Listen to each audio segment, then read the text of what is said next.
ওই লোক একেবারে নিকৃষ্ট, একদম নিকৃষ্ট, একদম পচা মানুষ, একেবারে শ্রেষ্ঠ জালেম যে আপনজনের হক নষ্ট করে,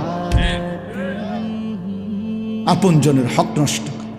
আপন বোন সম্পত্তি চাইছে, বাবার পৈতৃক ওয়ারিস সম্পত্তি নিবাগা, বইন বাগি না আর আইতা না, আর আইতা না, আর খাইতা না আমগো ভাই, একবারে বুঝ করে নিগেবা নাকি? সারা জীবন বড় করলাম, ভাই হিসাবে আদর করলাম, বিয়ে শাদি দিলাম, অনার ভাই ছিল না, জালেম। এই ডাকাত কি কইল?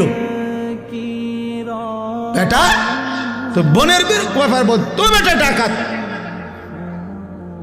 তুমি এটা কি বললা?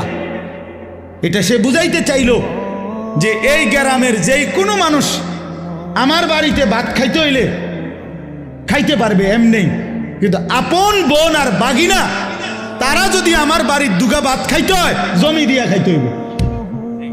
কথা বোঝেন নাই?